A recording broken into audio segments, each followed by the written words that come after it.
All right, so you can start today's lesson, which is part of section 1.3, scatter plots and linear trends, by reading Math on the Job on page 47. And then we're going to discuss questions 1, 2, and 3. So question 1. Does the data appear to represent a linear relationship? Can one line be drawn that passes through all the data points? So if you look down to this, can we draw one line through all of these data points? So no, we can't draw a line through every single point, but it is still a fairly straight line.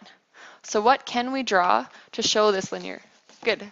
We can draw what's called a line of best fit, which is really just a line that is closest through the middle of all your points. So something like that would be a good line of best fit.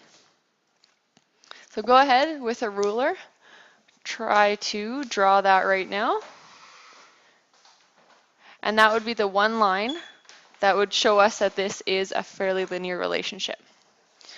So question 2, is there a positive relation, negative relation, or no relation between the total suspended solids and the turbidity levels? So what is the relation of this line? It goes up from left to right, which tells us, is it positive, negative, or no relation? It's good, it's a positive relationship. So since it goes up from left to right, it is a positive relationship. Now, question 3, given the turbidity measurement of 500 NTU, we're going to interpolate the approximate measure of total suspended solids. So what does it mean to interpolate? Interpolate is to estimate somewhere within the line that we've already drawn. So if we have 500 NTU, that would be the turbidity, so right here at 500. And we're going to go over to where it hits our line and down to our suspended solids level, which gets us at about 250 milligrams per liter. So that would be our interpolated value, 250 milligrams per liter. All right, next you can read Explore the Math on page 48 and copy the following definitions from your textbook. All right, so next we're going to move on to discuss the ideas on page 49. And you've got a few different scatter plots here to compare. First, how are these lines of best fit similar in these two scatter plots? They're both passing through the origin. Yep. They're both positive. Yep, what else?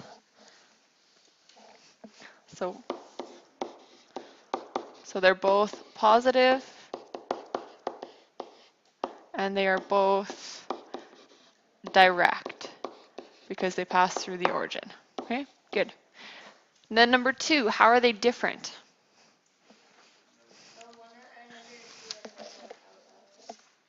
Okay, so number 2, you might say that it has more outliers, but those may not be considered outliers. It may just be a weaker correlation. Okay, so the points are spread out more in scatter plot 2. That might be a good way to say it. So the points are more spread out.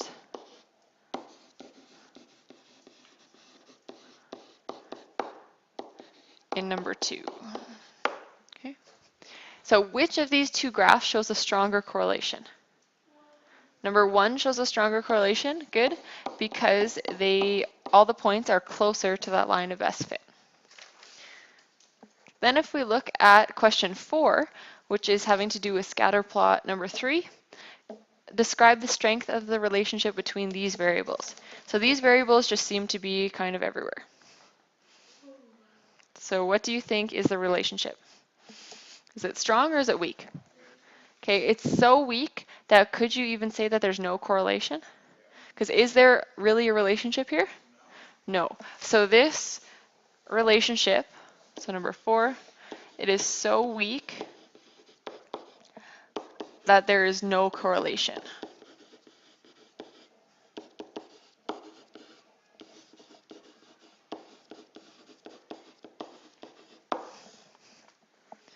Okay. So then you try. Create a line of best fit for the scatter plot. So where the heck would you even go? Just try to make it somewhere in the middle Generally for a scatter plot like this, you probably wouldn't even draw a line of best fit, but just for some extra practice, it should look something like that. So next is example 1, page 51. Does this relationship between the size of production run and the number of fittings with an undersized inner diameter appear to be linear or not? So what do we think? Does this relationship on this graph appear to be linear? What is the only thing that makes you think that it might not be linear? Yeah, it's up and down, but if you look on the board at the other ones, they're up and down too.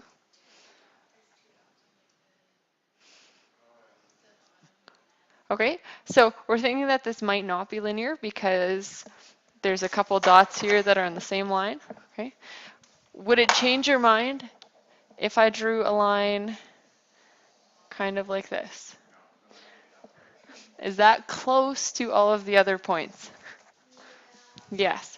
So actually this would be considered linear because you can make a straight line and this shows a strong positive correlation, except for this little dot right here. So other than that, yes, this would appear to be linear, and you can go ahead and draw a line of best fit. So yes, it appears linear.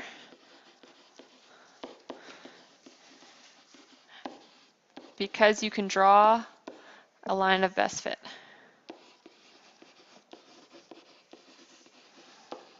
And then go ahead and draw that line.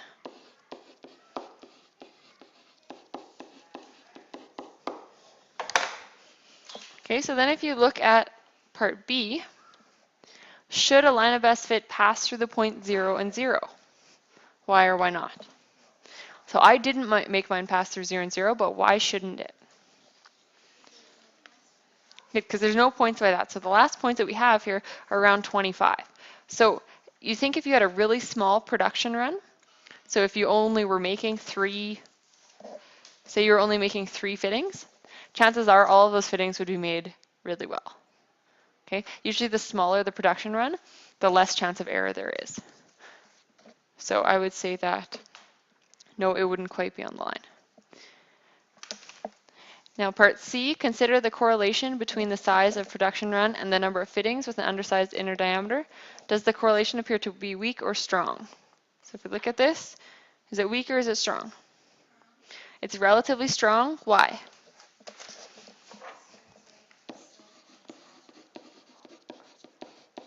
So good, it's relatively strong because there are points that are close to the line.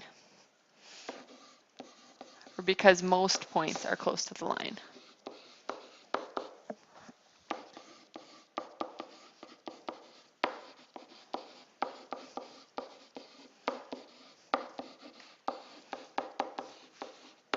Okay, good.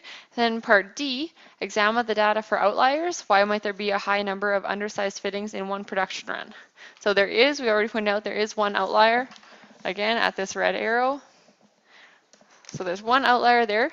What might be a reason for this? What screwed up?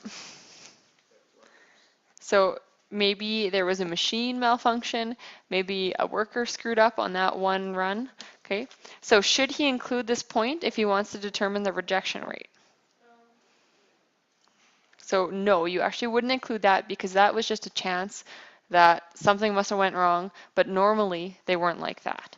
So no, the outlier would not be included.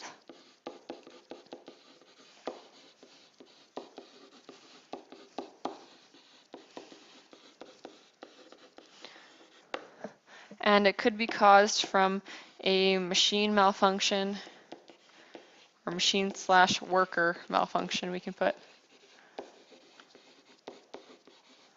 And it wasn't an ordinary occurrence. All right, then you have an assignment to work on, page 60, number 1 and 2. And then that's it for today.